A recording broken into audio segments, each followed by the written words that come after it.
اور ایک بات جو میں اکثر کہتی ہوں، آپ سے بھی کہوں گی، ہم ایک دوسرے سے وہ سوال پوچھتے ہیں جو خدا ہم سے پوچھے گا. الحمدللہ ہم پروردگار کے کام کو آسان کرتے چلے جا رہے ہیں. میں کسی کے سامنے جواب دہ نہیں ہوں کہ میرا ایمان کیا ہے.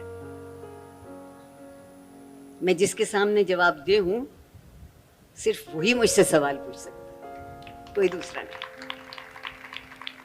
آپ معاشرے کو خوف زدہ کر کے خاموش تو کروا سکتے ہیں، مگر آپ معاشرے کو خوف زدہ کر کے راستہ بدلنے پر مجبور نہیں کر سکتے، راستہ بدلنے پر مجبور نہیں کر سکتے.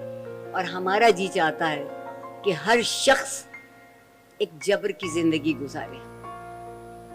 کیوں گزارے؟ لڑکیوں کے لیے کیا بات ہے اور لڑکوں کے لیے کیا بات ہے؟ ہم سمجھتے ہیں ہم نے لڑکوں کو بہت آزادی دے دی. آزادی نہیں دی، انہیں برباد کر دیا. ہم سمجھتے ہیں ہم نے لڑکیوں کو آزادی نہیں دی، نہیں، انہیں آزادی دی غلامی کے نام پہ کہ جتنے غلام ہوں اتنے ہی آزاد ہوں. دونوں لفظوں کے معنی بدل دیے ہم نے. انسان آزاد ہوتا ہے جب اپنی عزت کر سکتا ہے خود. انسان آزاد ہوتا ہے کہ جب وہ خود اپنی عزت کرتا ہے تو دوسرے کی عزت بھی کر سکتا ہے.